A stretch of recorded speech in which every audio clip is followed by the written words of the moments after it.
El Señor esté con todos ustedes. Con tu espíritu. Evangelio de nuestro Señor Jesucristo según San Mateo. Gloria a ti, Señor. Al llegar a la región de Cesarea de Filipo, Jesús preguntó a sus discípulos: ¿qué dice la gente sobre el Hijo del Hombre? ¿Quién dicen que es? Ellos le respondieron: unos dicen que es Juan el Bautista, otros Elías y otros Jeremías o alguno de los profetas. ¿Y ustedes?, les preguntó, ¿quién dicen que soy yo?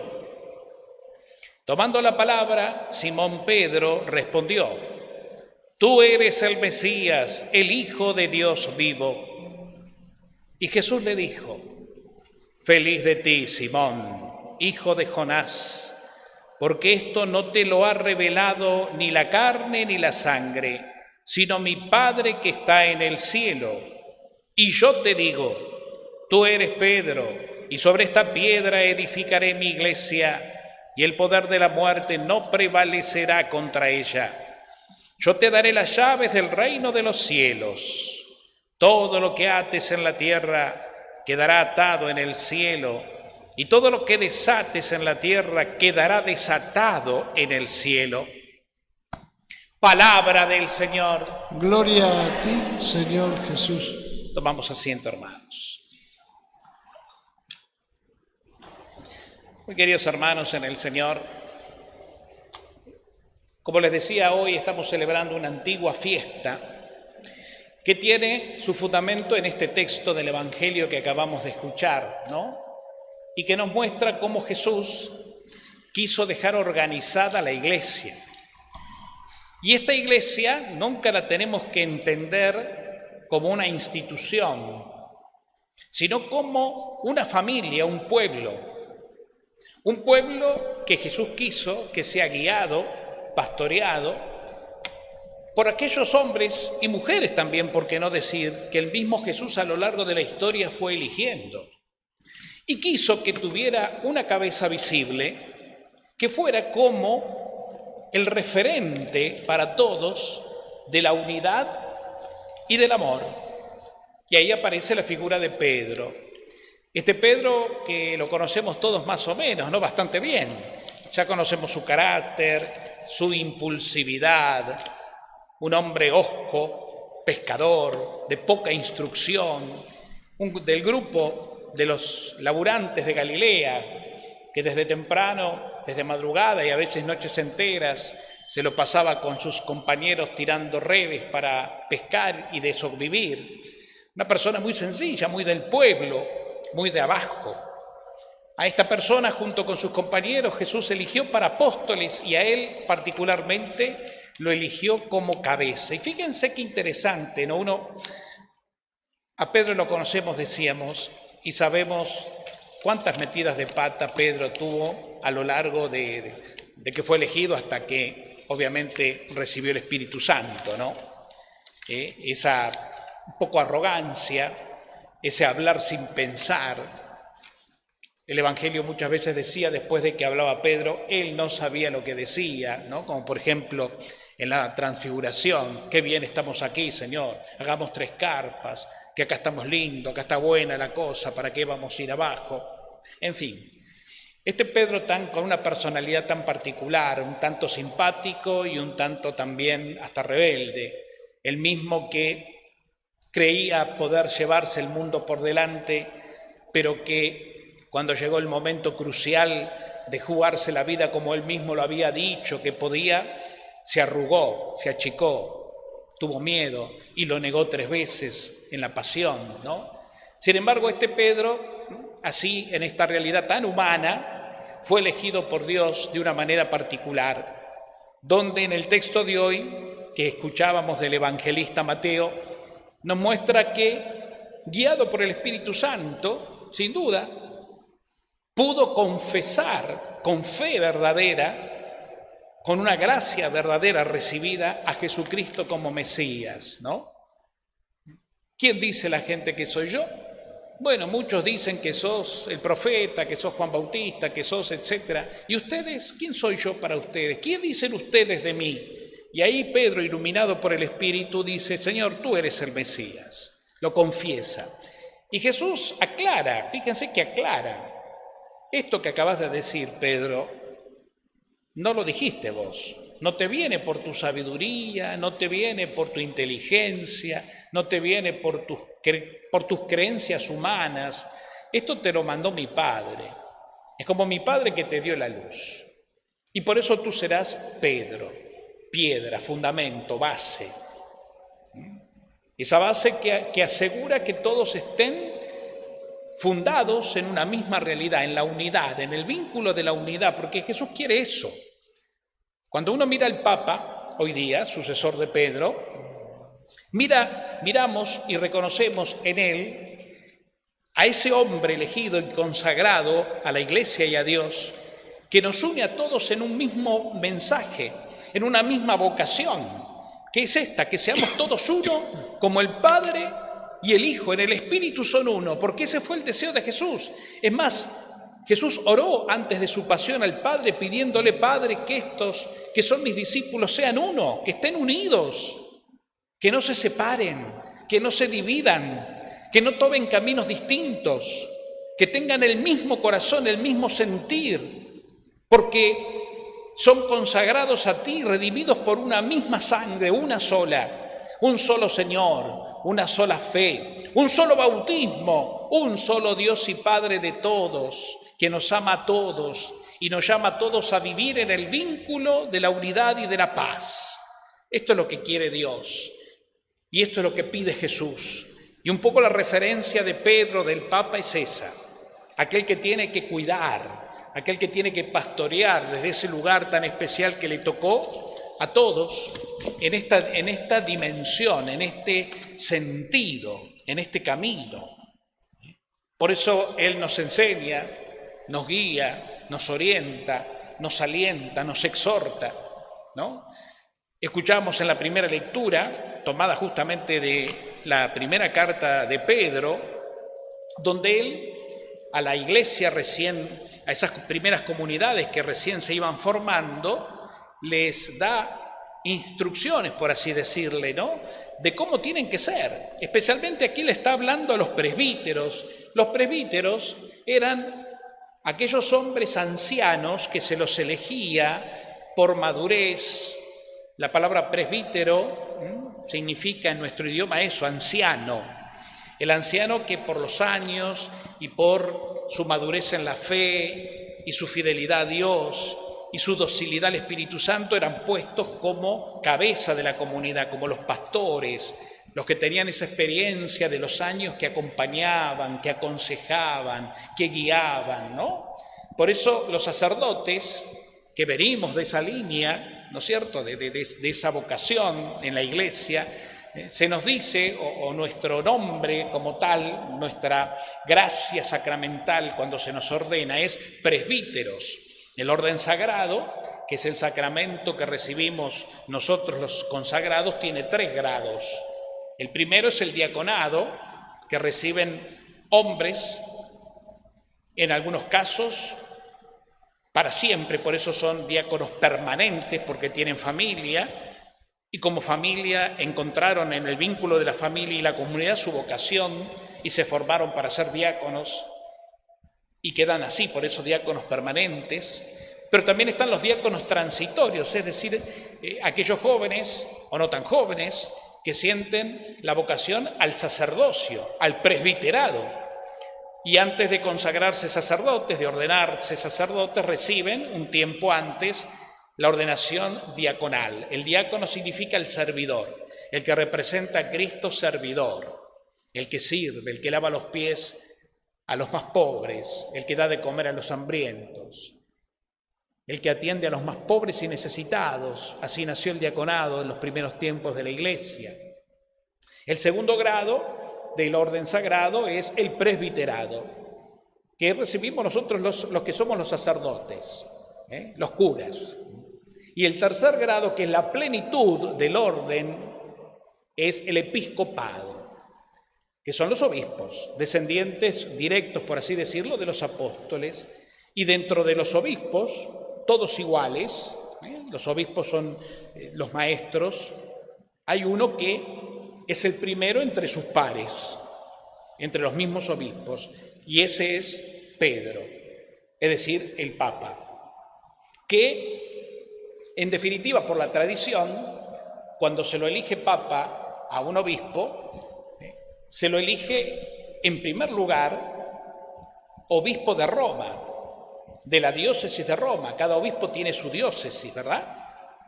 Nosotros tenemos una diócesis aquí, Avellaneda Lanús, y nuestro obispo es Maxi. Allí en Roma fue elegido un obispo una vez que fue Francisco, o que es Francisco. Y por ser obispo de Roma, donde está toda la tradición que nos dice que allí descansan los restos de aquel que fue el primer papa o el primado Pedro, entonces se transforma en el papa o en el pastor de toda la grey católica. Pero primero es obispo de Roma, se lo elige como obispo de Roma. Poco esa es la tradición, eso para que un poco entiendan cómo viene la mano desde siglos. Pero ¿qué es fundamentalmente, insisto, la figura del Papa? Y bueno, la figura de aquel que nos conduce en la unidad y en el amor. Por eso todo consagrado, todo cristiano, tiene que esforzarse en eso. Un poco el consejo que da en esta carta Pedro a los presbíteros es ese, ¿no? Ustedes estén unidos, sean un mismo corazón como todos tenemos que ser un mismo corazón en Cristo. ¿Y qué les digo? ¿Qué les pido? Que apacienten el rebaño de Dios que se les confió. Ese rebaño, esa porción de la iglesia, de los hermanos, velen por él, no forzadamente, sino voluntariamente. Siéntanse elegidos y ustedes aceptan la misión, la vocación.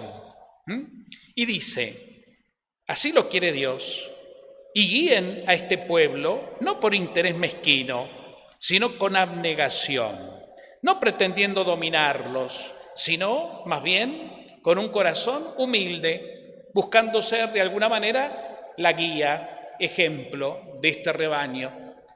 Un poco así tienen que ser los pastores, tenemos que ser los pastores, todos, del Papa para arriba y para abajo, porque así es el ejemplo que nos dio Jesús.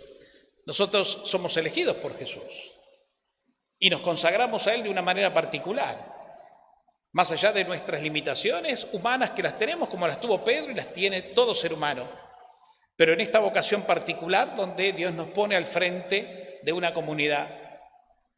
Por eso el Papa siempre dice, recen por mí.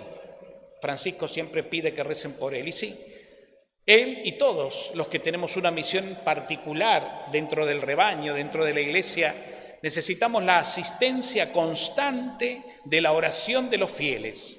Y todos tenemos que rezar los unos por los otros. El sacerdote reza por el pueblo que se le encomienda todos los días, en sus oraciones personales, en la misa que celebra, porque el sacerdote celebra la misa en su parroquia por toda la parroquia, por todos los fieles, los presentes, los que se pide oración por distintas intenciones, enfermos, necesitados, dolientes, difuntos, familia, matrimonios, hogares, porque un poco esa es la primera vocación del cristiano, orar.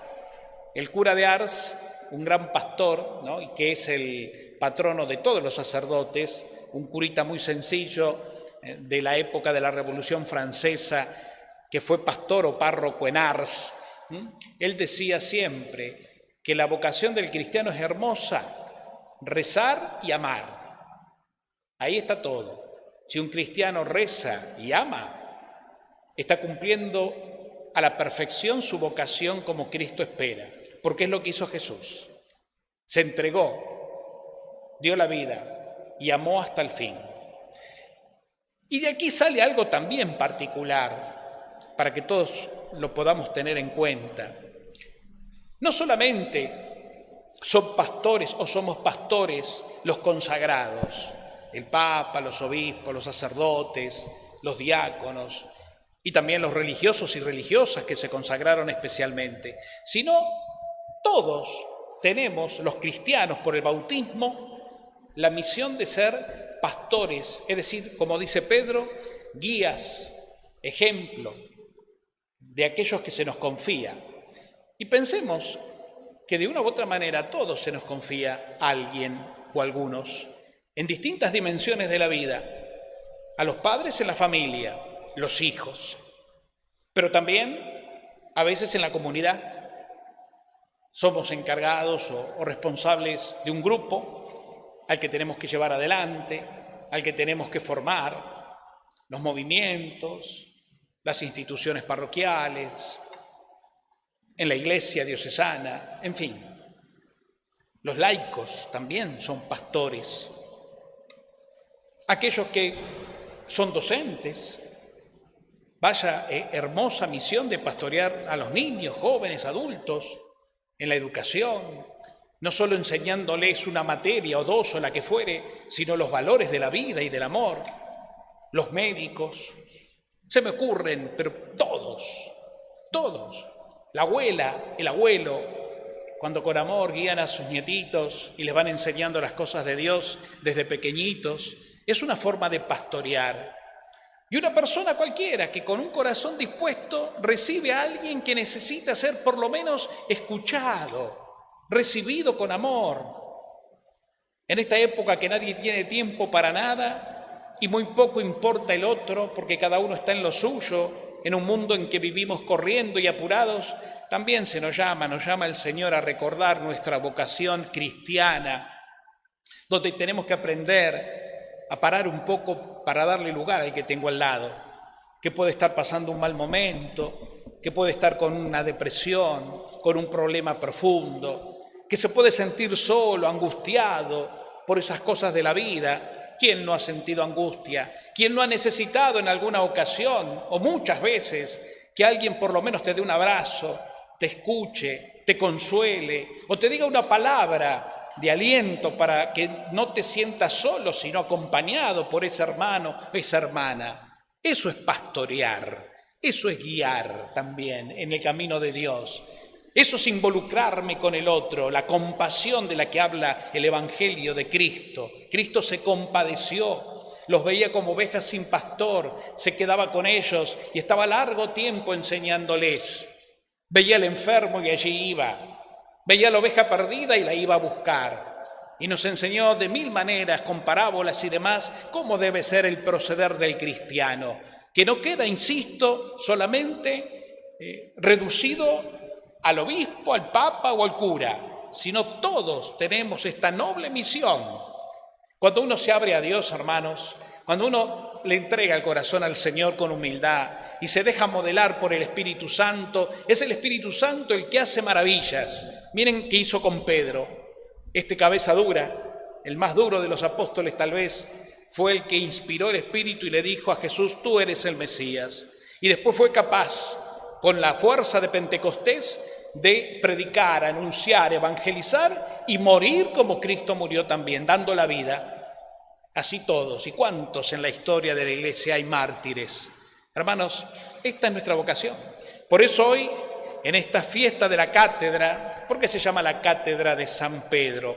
Miren, se decía por tradición y se dice por tradición que el llamado, la persona llamada a pastorear con autoridad, se sienta como en un trono. Ese trono, esa silla en particular se llama cátedra. Por eso, como les decía, cada obispo tiene su diócesis y cada diócesis tiene la iglesia principal que se llama catedral, donde está la cátedra del obispo. En ese lugar específico que es la catedral, que es la primera, la más importante de todas las iglesias de la diócesis, ahí el obispo ejerce su ministerio de maestro, de padre y pastor. De ahí la palabra cátedra, que luego se llevó también a lo civil, ¿no? Es decir, a la educación, el catedrático, aquel maestro, profesor que en las aulas, en las universidades, imparte la doctrina, la enseñanza de determinada ciencia o disciplina. Bueno, pero en el caso de lo cristiano es esto, la cátedra. En el Vaticano, especialmente en la Basílica de San Pedro, estaba leyendo esta mañana, dice la tradición que se guardan, están como guardadas en un relicario, en una parte muy importante de la basílica, restos de una silla que se estudió con el carbono 14 y todas esas cosas de la ciencia para ver un poco la antigüedad y qué sé yo, que parecería datar de la época de Pedro. Es el único apóstol que en muchos lados se lo representa sentado, como que está sentado enseñando, ¿no? Y como en los tiempos en que estaba en exposición esa silla, la gente la tocaba y se querían llevar hasta astillitas como reliquia, recuerdo. Entonces, ¿qué se hizo? Se la guardó en una... Bernini, el famoso artista Bernini, que hizo toda la columnata del Vaticano en Roma y demás, ¿no?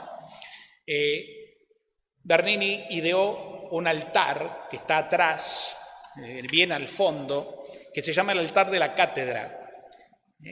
Lo pueden ver en fotos, donde hay una silla importante, imponente de bronce, elevada, y arriba el vitró famoso del Espíritu Santo, ¿no? Que está en el Vaticano, donde está la paloma, como que el Espíritu irradia la sabiduría a aquel que se sienta en la cátedra para enseñar las cosas de Dios, ¿no? Así que bueno, como signo de que es el lugar donde está Pedro, el primer apóstol, porque ahí descansan sus restos, Pedro y sus sucesores, hoy Francisco, en fin. De ahí la palabra cátedra, para que un poco tengamos idea. Pero lo esencial de todo esto, más allá de lo anecdótico, de lo tradicional, es lo que nos toca a nosotros. Siempre que celebramos una fiesta de esta magnitud, todos estamos involucrados. Sí ponemos la mirada en el Papa y en su enseñanza, claro, y lo reconocemos y le demostramos el afecto y el cariño con la oración. Pero sabemos que todos nosotros también estamos llamados a pastorear. Cristo está en nosotros y en nosotros pastorea, guía, acompaña, consuela, sirve, da la vida por sus hermanos. Todos estamos incluidos en esto, en un lado, en otro, de una manera, de otra. Toda persona que hace el bien a su hermano y que sabe dar su tiempo para que alguien tenga lo que necesita, esa persona está actuando en nombre de Cristo. Y me pasa por la cabeza en este momento tantos hermanos que se la están jugando en Corrientes, en esta época de los incendios, bomberos, voluntarios y tantísimos que han hasta viajado como voluntarios con una mano a otra adelante para ponerse al servicio de los correntinos y poder aportar algo para que el fuego se termine y quienes perdieron todo por lo menos estén mínimamente contenidos. Estos que han convocado a donaciones para poder llevarle a los hermanos lo que necesitan, agua, alimentos, ropa, pañales y qué sé yo, es una forma de pastorear, es una forma de pensar en la oveja lastimada, en la oveja necesitada, en la oveja que no la está pasando bien y que es mi hermano, mi hermana sufriendo. Pienso en él y hago algo por él o por ella. Eso también es pastorear. Eso también es continuar en tu vida la obra de Cristo, que es amor. ¿Ven cómo nos toca a todos? ¿Ven que no nos tenemos que quedar solamente en una estructura o en una jerarquía, sino que desde ahí tenemos que también encontrar la parte que nos toca a nosotros? La iglesia, hermanos, es una unidad. La iglesia es una familia. La iglesia es un pueblo peregrino. La iglesia es un grupo de hijos de Dios enorme, llamado a evangelizar en el mundo. Y mientras la iglesia, cada cristiano esté en el mundo, tiene una misión que llevar adelante, una misión que cumplir, sea donde sea quien sea, en el lugar que sea, para la gloria de Dios, dando amor, dando la vida, con humildad y sencillez. Hoy leía la vida de un obispo latinoamericano, Casaldalia se llamaba de apellido, que él tenía un lema. Su lema era: pobre para ser libre, libre para ser pobre. Interesante, me quedé pensando, ¿no? Era su lema. Y vivió la pobreza, aún siendo obispo, era el obispo de los pobres. Estaba involucrado con los pobres, con los más pobres, ahí estaba. No quería oropeles episcopales. Lamentablemente, y esto también anecdótico es, los apóstoles eran apóstoles, humildes y sencillos. Trabajaban por el reino. La sufrían, Pablo, lo que tuvo que padecer: pobreza, cadenas, hambre, golpes, persecución, difamación, todos. Después, con el paso del tiempo y entrando ya en la Edad Media y qué sé yo, la Iglesia empezó a ocupar un lugar más de privilegio en la sociedad y los obispos ya no eran esos humildes pastores del comienzo, empezaron a tener cargos de tipo político, eran príncipes que también tenían poder social o poder civil, y ahí un poco se fue distorsionando mucho. Por eso hoy todavía hay que purificar tanto esto: el señor obispo, viene el obispo, viene... Sí, por supuesto, el obispo representa a esta imagen, esta cabeza, pero es uno más entre nosotros. No es un ser superior, no es un ser que sabe más, que puede más, que tiene más. Es un elegido. Antiguamente, tanto a los sacerdotes como a los obispos los elegía el pueblo mismo, que sabía que necesitaba un pastor, ponía los ojos en una persona, en un hombre que consideraban apto, y le decían: vos tenés que ser el pastor. Y quién sabe, no quería saber nada esa persona, pero como el pueblo se lo decía, lo aceptaba como voluntad de Dios. De ahí vox populi, vox Dei, es decir, la voz del pueblo es la voz de Dios y hay que aceptarla. Es decir, brotaba del pueblo. Hoy día pasa por otro lado, ¿no? Pero bueno, lo importante es que no nos falte la fe nunca y podamos ver en toda esta realidad con fe la presencia y la voluntad de Dios, porque esto nunca hay que perderlo, aunque algunas cosas puedan ser de otra manera o deberían ser de otra manera. Pero bueno, lo importante es esto: el Señor es mi pastor, nada me puede faltar.